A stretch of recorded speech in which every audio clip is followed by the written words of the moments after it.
Bueno, buenas noches y gracias por estar todos aquí. Bueno, como ha dicho el doctor Emilio, soy Carmen García y soy la manager de Genomics México. Abrimos nuestras puertas en mayo pasado, aquí en la Ciudad de México. Y la charla la vamos a centrar en todas las anomalías genéticas que van asociadas con la reproducción y ver cómo podemos afrontar este tipo de problemas. Si en cualquier momento de la presentación tenéis cualquier duda, no dudéis en parar y intento responderos. Bueno, voy a empezar desde lo más básico, aunque me imagino que ya estaréis familiarizados con estos conceptos, pero bueno, empezamos con el concepto más importante, que es el concepto de gen. El gen es la unidad funcional del ADN celular, es decir, la información básica de cualquier ser vivo está en los genes. Los genes es una secuencia de ADN que contiene la información tanto para la producción de proteínas como para la producción de RNA. El gen es también la unidad de almacenamiento de la información que se transmite de los padres a los hijos. Los cromosomas son estructuras que transportan fragmentos largos de ADN, es decir, los genes se juntan todos en los cromosomas. De este modo, tenemos una secuencia de DNA en la cual están contenidos varios genes. Esta secuencia de DNA se enrolla y se condensa hasta formar un cromosoma. Y los cromosomas están ubicados en el núcleo celular. Los seres humanos tenemos 23 pares de cromosomas, en total 46, 22 se denominan autosomas y luego tenemos 2 pares de cromosomas sexuales. Por lo que se dice que somos organismos diploides, porque en cada cromosoma tenemos una copia de un gen. Por ende, como tenemos 2 cromosomas, tenemos 2 copias de cada gen. Dentro de las anomalías cromosómicas tenemos 2 tipos. Las anomalías numéricas, las cuales, como su nombre indica, corresponden a anomalías en el número de cromosomas, en las cuales tenemos las más comunes, las aneuploidías, que es cuando tenemos uno o más cromosomas por exceso o por defecto. Las aneuploidías más conocidas son las trisomías, como el síndrome de Down, síndrome de Patau y el síndrome de Edwards, y monosomías del cromosoma sexual X, como el síndrome de Turner. Y después tenemos alteraciones de la haploidía, que vendría a ser alteración de todo el complemento cromosómico. Es decir, en vez de tener 2 pares de cromosomas, pasamos a tener 4 cromosomas de todos. Y las anomalías estructurales tenemos las translocaciones, inversiones y deleciones. Las anomalías cromosómicas numéricas son las más importantes cuando hablamos de reproducción. ¿Por qué? Porque se ha visto que, que están presentes en el 60% de los abortos espontáneos, en un 6% de los mortinatos y en un 0,6% de los recién nacidos vivos. De hecho, se ha visto que la fertilidad disminuye muchísimo con la edad, a la vez que aumenta el porcentaje de abortos. Y esto es debido a un aumento en la cantidad de anomalías cromosómicas. También es importante porque las trisomías, en un porcentaje bastante elevado, pueden dar lugar a un recién nacido vivo, con bastantes problemas de salud. De hecho, se ha visto que el 95% en abortos espontáneos, cuando se hace un estudio, el 95% de estos abortos se detectan anomalías cromosómicas numéricas y un 4 o un 5% de anomalías estructurales. Entonces, ¿qué podemos hacer en el caso de las anomalías numéricas, es decir, el número de cromosomas? Pues podemos recurrir al diagnóstico, lo que se conoce como PGS, que es un diagnóstico preimplantacional, en el cual podemos detectar si ese embrión tiene un número correcto de cromosomas o no antes de implantarlo. De esta manera seleccionaríamos los embriones euploides, es decir, los embriones normales. Con esto lo conseguiríamos, por un lado, mejoramos la implantación. Por otro lado, disminuimos las tasas de aborto y por otro lado también reducimos muchísimo el riesgo de cromosomopatías. Esto se realiza en una biopsia embrionaria, que puede realizarse en el corpúsculo polar, se puede realizar una biopsia en día 3 o una biopsia en blastocisto. Nosotros trabajamos siempre en día 3 o en día 5, por lo que la biopsia se realizaría, en el caso del día 3, en día 3 y la transferencia en día 5 en fresco o en ciclo diferido si quieren congelar, y en la biopsia de blastocisto se podría realizar la transferencia en día 6 o en ciclo posterior congelado. Las indicaciones son personas con cariotipo normal, pero que han tenido abortos de repetición, un fallo repetido de implantación, un factor masculino severo, una cromosomopatía previa o bien edad materna avanzada. Sin embargo, estudios que ya están publicados y también cada vez que nuestros datos indican que cualquier pareja, incluso gente joven, se puede beneficiar de este tipo de tecnologías, puesto que incluso personas jóvenes, gran parte, bueno, no gran parte, pero muchos embriones son anormales, entonces también se podrían beneficiar de esta tecnología. ¿Qué tecnología utilizamos? Pues desde el 1995, la tecnología de FIS solo se podían estudiar una cantidad limitada de cromosomas, generalmente los más ligados a trisomías que pueden dar lugar a recién nacidos vivos. Sin embargo, la tecnología, gracias a Dios, ha mejorado muchísimo y a día de hoy nos encontramos con que podemos analizar los 24 cromosomas. Nosotros utilizamos la NGS, que es la secuenciación de nueva generación. Nosotros utilizamos esta plataforma, que es Ion Torrent de Life Technologies, la cual nos permite estudiar en una célula única la dotación cromosómica de ese embrión. En resumen, el protocolo, a nosotros nos llega al laboratorio la célula única si es biopsia en día 3 o un conjunto de células si es una biopsia de trofoblasto. Listamos la célula, amplificamos el DNA y construimos una librería. Preparamos lo que se llama una template y cargamos un chip que se mete en el secuenciador y el secuenciador secuencia, nunca mejor dicho, todos los cromosomas y nos da unos datos. Los datos que nos da el programa, podéis verlos aquí, esto sería un embrión. Tenemos todos los cromosomas, los 22 autosomas y los sexuales. La línea esta, que es el número 2, significa normalidad, es decir, que hay 2 copias de ese cromosoma. Y los diferentes puntos son las lecturas que realiza el secuenciador de cada cromosoma. Realiza miles de lecturas de cada cromosoma. En este caso, es un embrión normal, que tiene 2 copias de todos los cromosomas y 2 copias de X, por lo cual es un embrión normal femenino. Y en este caso tendría una ganancia, es decir, 3 cromosomas 15, una trisomía 15. Por lo cual este embrión obviamente no se transferiría y de esta manera podemos solo transferir aquellos embriones que son cromosómicamente normales. Por el lado de las anomalías estructurales, estas son mucho menos comunes, pero aún así son muy importantes. Se estima que aparecen en un 0,4% de las muestras prenatales y en un 0,2% de los recién nacidos vivos. Los tipos más frecuentes son las translocaciones y las inversiones.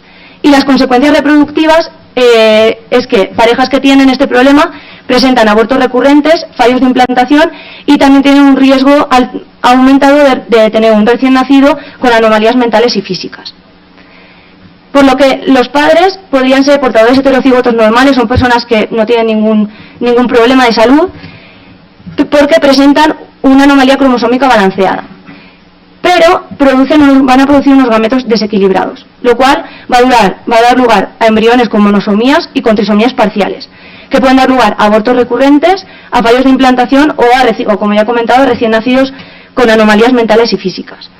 Las translocaciones recíprocas son cuando tenemos un cromosoma que tiene una rotura aquí y otro que tiene otra rotura ahí e intercambian ese fragmento. ¿Cuál es el problema de estos casos? Que si tenemos aquí un gen, una secuencia de un gen va a ser disrumpida, por ende ese gen no va a ser funcional. En el caso de las translocaciones robertsonianas, se producen en cromosomas acrocéntricos, que son estos que tienen un brazo largo y un brazo muy corto. La rotura se presenta aquí, por lo que una parte se pierde y la otra se fusiona, de modo que acabamos teniendo un cromosoma de menos. Se ha demostrado que la realización de un diagnóstico genético en personas que sabemos que son portadoras de este tipo de translocaciones nos va a mejorar las perspectivas reproductivas.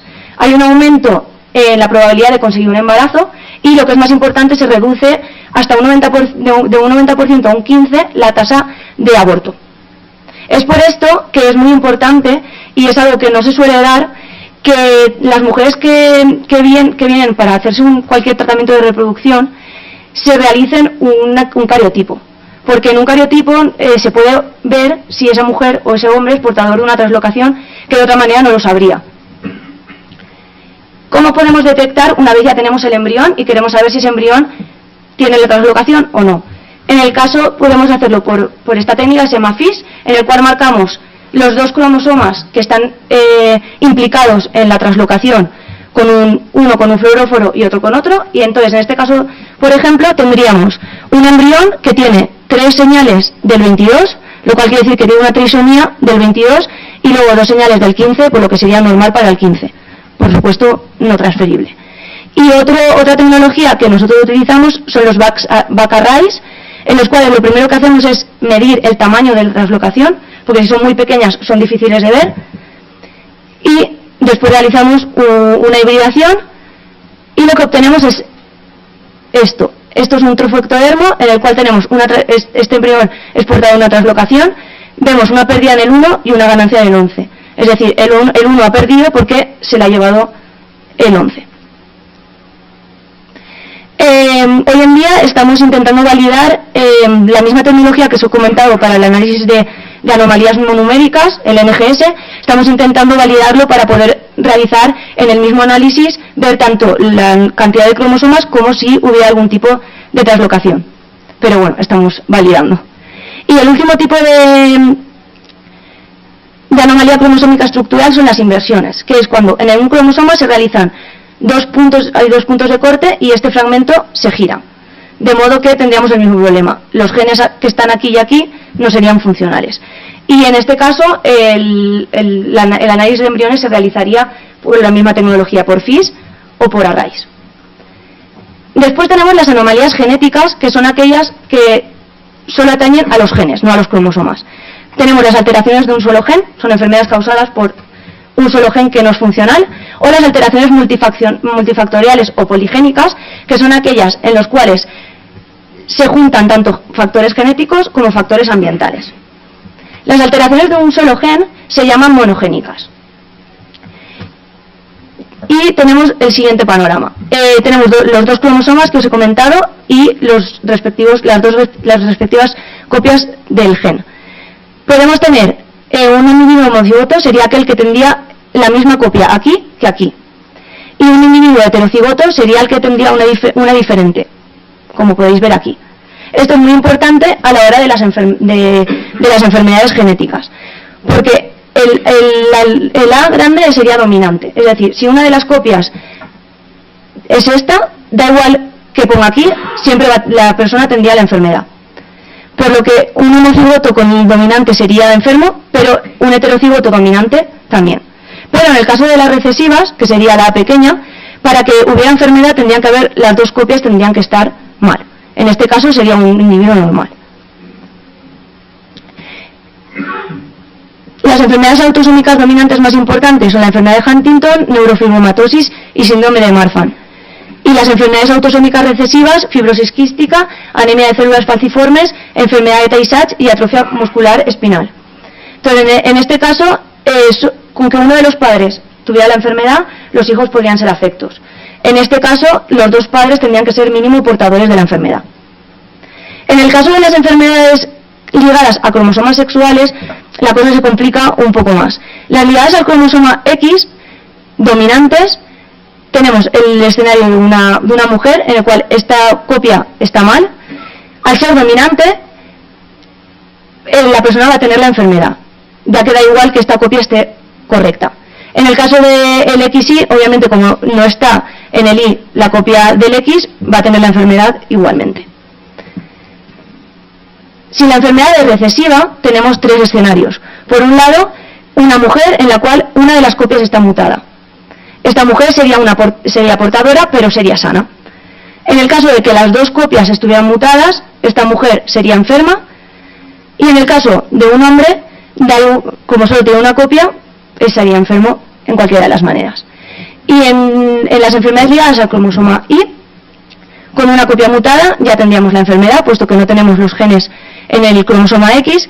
Sin embargo, estas enfermedades son mucho menos graves, simplemente producen infertilidad masculina, pero no enfermedades graves. Las alteraciones multifaccionales o poligénicas, estas son muchísimo más complicadas porque, como ya he comentado, entran en juego tanto diferente número de genes, así como el ambiente o el estilo de vida. Por lo que es muchísimo, aquí ya no podemos decir este embrión no va a tener esta enfermedad, porque depende de muchísimos factores, aparte que sería muy difícil de estudiar. En este tipo de enfermedades tenemos las malformaciones congénitas, como el labio leporino, y enfermedades del adulto, como puede ser el autismo, enfermedad cardiovascular, diabetes, obesidad y cáncer. ¿Cómo podemos actuar frente a estas enfermedades? Podemos actuar a modo preimplantacional, realizando un DGP, que es el diagnóstico genético preimplantacional. En este caso, lo que hacemos es, lo mismo que en el caso anterior, una biopsia tanto en día 3 como en día 5, y entonces miramos que ese embrión no sea portador del gen mutado. Permite seleccionar, por ende, embriones libres de una enfermedad monogénica en aquellas parejas que tienen un riesgo de tener una descendencia afectada. Son parejas que tienen una historial familiar o de la propia pareja de enfermedades genéticas relacionadas con un gen, como puede ser la distrofia miotónica, la beta-talassemia o la hemofilia. También permite la selección de embriones HLA compatibles. Lo primero que hacemos cuando nos llega una consulta de DGP es ver si es posible realizar un DGP. Si la mutación es conocida, porque muchas veces no se sabe qué mutación es, y si la enfermedad es familiar. Intentamos recabar la información de todos los familiares enfermos y sanos.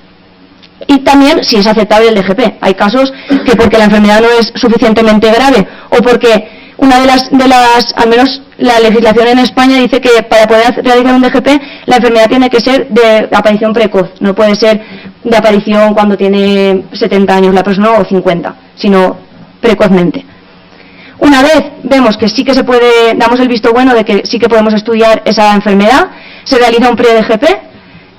Aquí lo que hacemos es mirar, porque nosotros no solo detectamos la mutación del gen, sino marcadores que hay alrededor del gen. Porque a veces puedes no ver el gen, pero que sí que esté la mutación. Entonces, lo primero que hacemos es ver si hay qué marcadores nos servirían en este caso, pues lo que es de cada pareja. Una vez ya tenemos el protocolo claro, se realiza la estimulación para el FIB, se realiza un ICSI y una biopsia en día 3 o en día 5. Nosotros normalmente trabajamos y recomendamos hacer biopsia en día 5, más que nada porque la cantidad, en día 3 nos dan una célula, tenemos muy poco ADN, y con día 5 tenemos más ADN para trabajar. Los embriones se congelan hasta que podemos realizar todo el análisis. Nos llega la muestra al laboratorio y nosotros lo que hacemos es una PCR para mirar si el embrión es portador y si es afecto. Y los embriones sanos se transfieren. Hoy en día la tecnología que utilizamos para amplificar el ADN nos permite realizar tanto el PGD para ver si el embrión tiene la enfermedad genética, como el PGS para ver si el número de cromosomas es normal o no.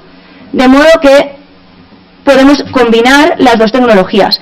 Hay bastante bibliografía al respecto, viendo la ventaja de realizar estas dos técnicas combinadas. De hecho, se ha visto que si solo hacemos PGD, tenemos una eficacia de embarazo del 45,4% y un aborto del 15%. Sin embargo, si a la ecuación le añadimos el PGS, nos aumenta la tasa de embarazo y nos disminuye drásticamente la de aborto.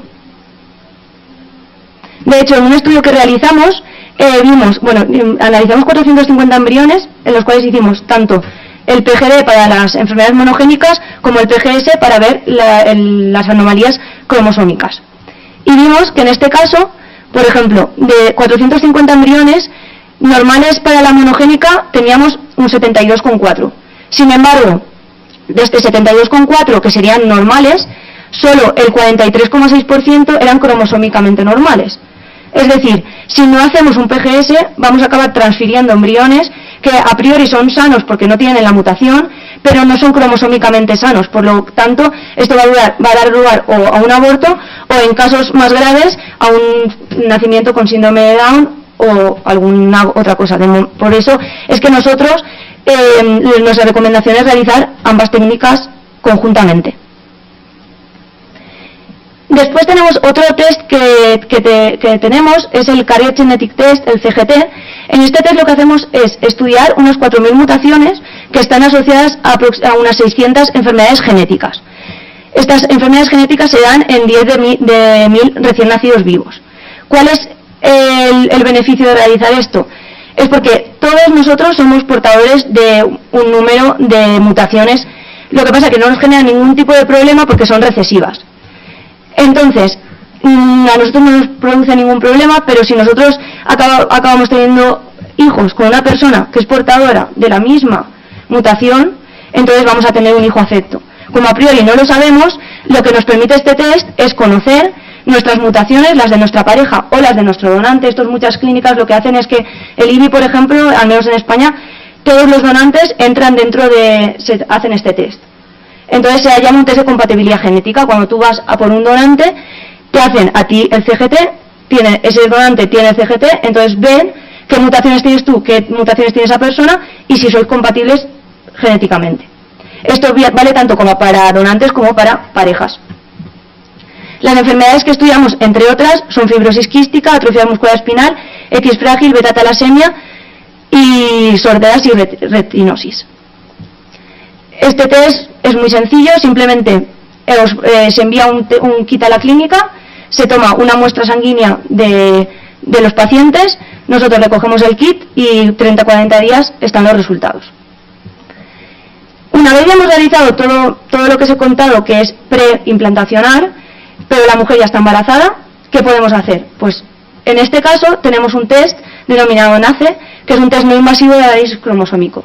Este test se realiza en sangre materna y es alternativo a la amniocentesis. Y se realiza a partir del primer trimestre de gestación. Analizamos las alteraciones cromosómicas más frecuentes sin poner en riesgo el embarazo, puesto que es una simple toma de sangre. Se realiza la extracción de sangre y los resultados están en una semana.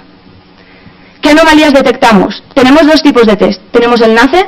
En este NACE se detectan las 3 anomalías cromosómicas más comunes, como son la del 21, la del 18 y la del 13, y también aquellos problemas potenciales de cromosomas sexuales.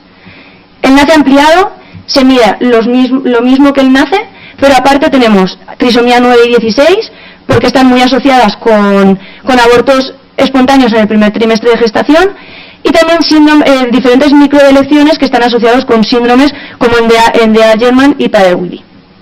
De esta manera nos aseguramos, bueno, aparte de también obviamente decir el sexo del bebé, de esta manera nos aseguramos que el bebé pues está sano, sin tener que hacer una amniocentesis.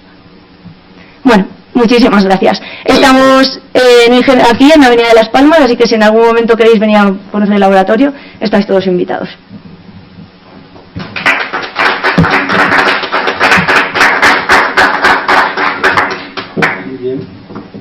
Tenemos preguntas o comentarios para la doctora García Pascual. Sí, doctor Pascual.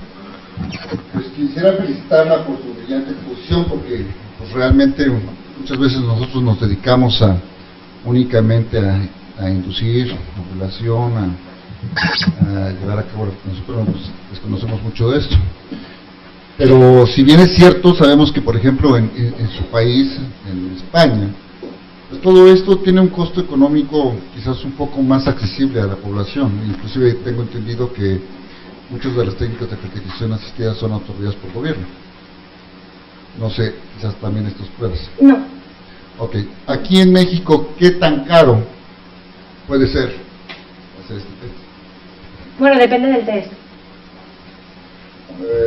Por ejemplo, el DGP y el básico, pues, que usted menciona. El PGS. Es que también depende mucho de... Yo es que la verdad que de precios... Sí, me pongo aquí. De precios no controlo demasiado. Aquí en México, perdón, aquí en México es algo costoso para no sí, sí, no, en España es costoso también. No toda la gente tiene oportunidad a llevar a cabo un ciclo de fertilización asistida. Y son pocas las instituciones que de alguna manera lo ofrecen. ¿Sí? Que realmente el gobierno lo financia, la institución. Pero si a esto le agregamos estas pruebas, yo creo que pues esto incrementaría, yo creo que un costo al doble más o menos, ¿no? A ver, obviamente las pruebas estas no son baratas, no son, porque llevan mucho trabajo detrás y una tecnología robusta. Pero yo desde mi punto de vista lo que siempre he visto es que al final, si viene una mujer, se hace un ciclo y tiene, yo qué sé, 4 embriones, nosotros trabajamos con mujeres de edades avanzadas, en los cuales tal vez tiene 4 embriones y con suerte uno es normal. O sea que prácticamente este test se ha indicado ya en pacientes ya mayores. La indicación es mujeres añosas, mujeres mayores, Y porque... no tanto en pacientes, perdón, no tanto en pacientes que han tenido 2 o 3 abortos. No, eso también. O sea, yo cuando me refiero, claro, una persona joven de 25 años que no ha tenido ningún problema, yo no le recomendaría un PGS, tal vez así a priori, a no ser que tuviera mucho dinero y dijera, mira, me lo quiero hacer. Pero nosotros tenemos gente, hace poco, una chica de 23 años que tenía 2 abortos anteriores. Y al final tenía un problema el marido, bueno, da igual. El caso es que, en ese caso sí que... El problema es que si tú te haces un ciclo, ¿vale? Y tú pagas todos los gastos de un ciclo, y te acaban transfiriendo un embrión que es cromosómicamente anormal y vas a abortar, has perdido todo el dinero que has hecho antes. Entonces, aunque el test te cueste lo mismo, que no sé si es exactamente, porque no sé lo que vale un ciclo en México, pero aunque el test te costara lo mismo, si te tienes que hacer otro ciclo, que tampoco te va nada a decir que vas a tener un hijo normal, o sea, un embrión normal, es muy bien invertido si sabes que el embrión que te están poniendo es un embrión normal, porque sabes que tus probabilidades aumentan mucho. Gracias. Sí, lo repite.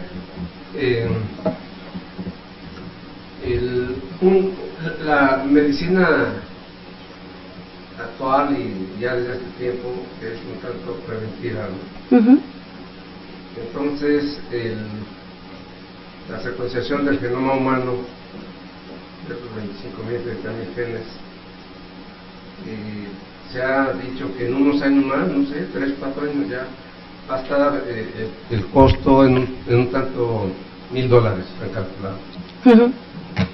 Actualmente no sé en cuánto esté un genoma, Sí. pero ¿por qué no trabajar primero a esas parejas un genoma, una secuenciación de él, secuenciación de ella, sabe que tiene tantas mutaciones, que también hay no podemos decir que es resolutivo porque pues ok, el genoma ahí está, pero el proteoma, el metaboloma, el transcriptoma, nosotros andamos muy atrasados en eso. Digo, actualmente no sé, usted debe tener el dato, pero el proteoma no anda ya más del 60 de secuenciación. ¿Y cuántos años llevamos? 15.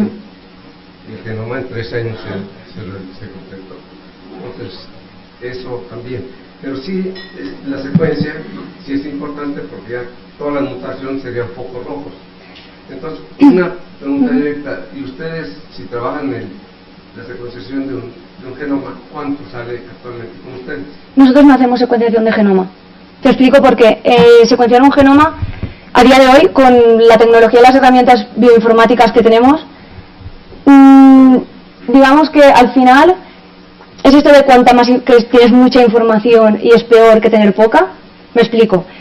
Tú secuencias el genoma y el genoma tienes un montón de letras secuenciadas, pero de millones de letras que no te dicen absolutamente nada, porque el problema es que para tú detectar una mutación primero tienes que tener claro el gen, la secuencia del gen, y el problema es que cuando el genoma, el grave problema que ha tenido, y por eso han tardado tantos años en ver qué había ahí, es que tú secuencias partes, todo el genoma humano, el porcentaje de genoma que es informativo es de risa, es súper poco.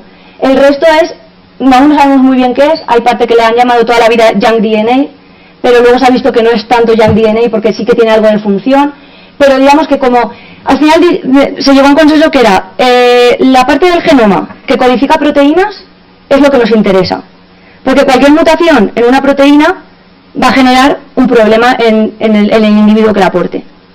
Entonces es por eso que nosotros nos focalizamos en enfermedades que se sabe, porque hay muchas enfermedades que no se sabe bien qué gen está implicado, y a veces se sabe qué gen está implicado, pero no exactamente se ha podido encontrar una mutación que en todas las personas que tienen la enfermedad se dé la misma mutación, porque así es como las mutaciones se han descubierto de esa manera. Tú tienes un grupo de personas con los mismos síntomas y les miras y dices, vale, tienen este gen y todos tienen esta mutación, pero es que hay veces que, como os he comentado, no es tan fácil, porque tal vez hay un gen que depende de factores ambientales. Sí, yo hablo de los genes conocidos. Los genes actualmente conocidos, sabemos dónde viven. Sí. en cromosoma 1, cromosoma 15, cromosoma 20, y en qué lugar está su casa. Brazo corto, brazo largo, etc. Tenemos identificado, se ha identificado ya dónde viven. Sí. Los conocidos, obviamente, saben del proteoma que vamos a la mitad. Entonces, obviamente pasan muchos datos, pero cuando menos esas mutaciones ya se sabe dónde están localizadas, en qué gen. A eso me refiero. Sí, el problema es que como hay algunas mutaciones que no generan un problema de salud, entonces nosotros nos enfocamos en aquellos genes conocidos y que se sabe que su mutación genera un problema. A mí un gen que no te va a hacer absolutamente nada, pues es muy interesante saberlo, pero para un científico que está en una universidad.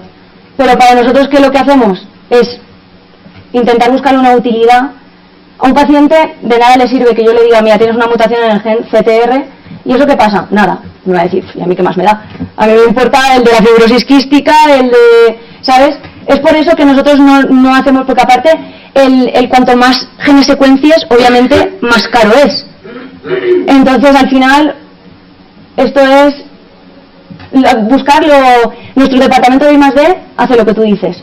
Ellos secuencian todo lo secuenciable y los informáticos se vuelven locos con todos los datos. Pero claro, nosotros cuando ya nos llega el producto, ya es porque esto es lo que sirve al final.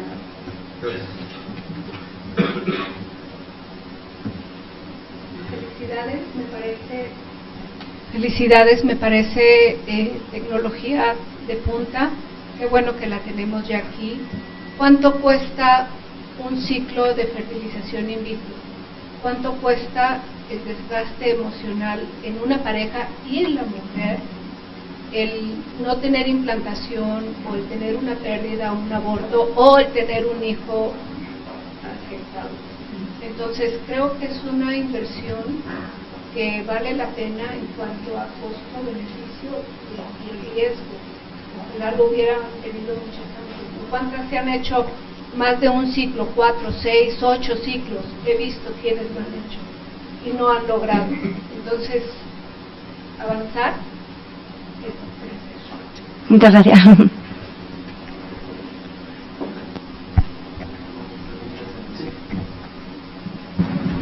Sí, buenas tardes, noches, perdón. Tenemos preguntas a través del streaming. Se llama Luis, pregunta: ¿qué aspectos bioéticos se han discutido sobre el diagnóstico genético preimplantacional? Pues por ejemplo, al menos en España se ha discutido muchísimo acerca de lo que llamamos niños medicamento, los niños HLA compatibles, porque no sé si estáis familiarizados con el tema, pero esto consiste en parejas que tienen un niño con una enfermedad y necesitan un donante, y entonces la única solución es tener un hijo compatible. Entonces, claro, en este caso estaríamos generando embriones, algunos no serían sanos, pero la mayoría sí, pero estaríamos descartando muchos embriones sanos para conseguir un niño compatible. Entonces, claro, aquí hay un problema ético importante, porque ¿cómo descartas un embrión que es sano? Ese ha sido uno de los problemas. Luego, otro se da en enfermedades, por ejemplo, que dan lugar a cáncer, que puede dar lugar a cáncer, que da predisposición a cáncer. Por ejemplo, un caso que tuvimos hace poco con el gen BRCA, que era predisposición a cáncer de mama. Habían mujeres, parejas que quieren tener hijos, que ellas saben que tienen la mutación y que quieren tener hijos libres de esa mutación. Claro, tú lo puedes hacer, la tecnología está, pero ¿hasta qué punto es ético decir, este embrión no lo transfiero, aunque es normal, por si desarrolla cáncer? También puede desarrollar cáncer de salir y respirar la contaminación. Entonces, en estos casos lo que se suele hacer es que pasan en España tenemos una comisión que en los casos estos éticos que no tengamos muy seguros se pasa a la comisión, y la comisión dice si se puede hacer o no. En otras enfermedades también sí, lo mismo, que son predisposiciones a cáncer sobre todo. Ok, perfecto. Tenemos otra pregunta. Dice: saludos y felicitaciones desde el estado de Guerrero, doctora Alan Máximo. ¿El abordaje diagnóstico incluye detección de distrofia muscular de Duchenne? Sí, trabajamos mucho con ese tipo de enfermedad. Es común para nuestro laboratorio.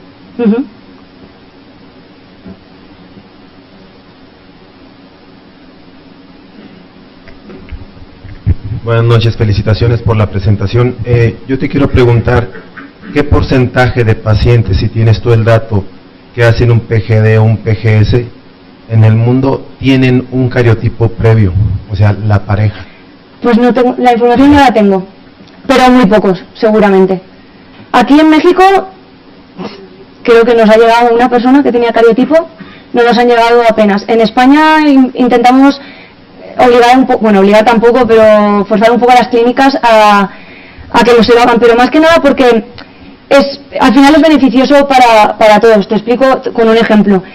Hace poco tuvimos en el laboratorio una pareja que vino, nada, porque ya tenía 38 años o algo así, y cuando vimos los embriones, los perfiles, dijimos, uy, aquí hay algo que no cuadraba, porque veíamos más o menos el patrón de ganancia en uno, pérdida en otro, y mismo en varios de los embriones tenían la misma pérdida de ganancia.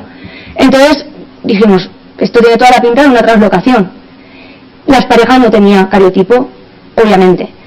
Se hicieron un cariotipo y nuestras sospechas se confirmaron. ¿Cuál fue el problema en este caso? El problema fue que, como os he comentado, que nuestra tecnología aún no está validada para translocaciones. Si la translocación es muy pequeña, en este caso era tan grande que la pudimos ver por esta tecnología, pero si hubiera sido más pequeña no la hubiéramos visto. Uno de los embriones que a nosotros nos salía como cromosómicamente normal era portador de la translocación, porque le hicimos luego los informes. Porque claro, al ver eso llamamos a la clínica para comentárselo. Entonces, ¿qué hubiera pasado? Pues que le hubiéramos transferido a la mujer, porque era el único embrión que tenía normal, le hubiéramos transferido un embrión con una translocación que lo más seguro es que hubiera sido un aborto. Entonces, por eso es que es muy importante el tema del cariotipo. Y también para dar el consejo, porque al final esas personas también quieren saber por qué no podían tener hijos. Porque por ahí, lo que decía ella, tal vez se habían hecho 4 ciclos porque nadie le había dicho hace un cariotipo para ver que tienes una translocación. Y han estado transfiriendo embriones que tenían una translocación. Entonces, por eso es muy importante. Sí, porque la lógica te lleva a pensar que si estás estudiando el embrión en estos aspectos, o sea, ¿por qué no tenerlo de del varón y de la mujer? Ahí está. Y encima es que un cariotipo vale $50, me parece. Sabes que no es un costo que digas, me sobrepasa. Si tienes que hacer un ciclo te va a costar más dinero, entonces todo lo que te puedas arriesgar y el hecho de pasar por el ciclo, claro, no solo el dinero. Muchas gracias. Buenas noches, doctora, muchas felicidades. Más o menos con respecto a esta pregunta igual, en los pacientes que se les llega a ofrecer o se realizan el CGT preimplantacional, cuando llegan a tener ambos una alteración, ¿qué apoyo o qué asesoría se les brinda o se les debe brindar para precisamente hablarles con la verdad de qué tan ético sería una transferencia en este tipo de pacientes? Claro, en este tipo de situaciones nosotros les ofrecemos 2 opciones. Por un lado, obviamente, puedes ir a donante, tanto de óvulos como de espermatozoides, y te quitas el problema, haciéndote un test de compatibilidad con el donante. Pero claro, eso normalmente las parejas no lo... Es el último, obviamente. Y el otro es pasar a un DGP, sabiendo, por ejemplo, pon una pareja que tiene, los dos son portadores de la mutación de la fibrosis quística. Pues se realiza un DGP de la fibrosis quística. Y entonces pues nosotros seleccionamos aquellos embriones que solo llevan una copia y que no puedan tener la enfermedad. Gracias. Creo que...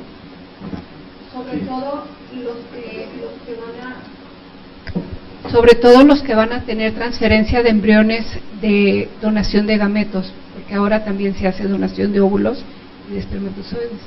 Entonces, con mayor razón, hacer un diagnóstico. Uh-huh.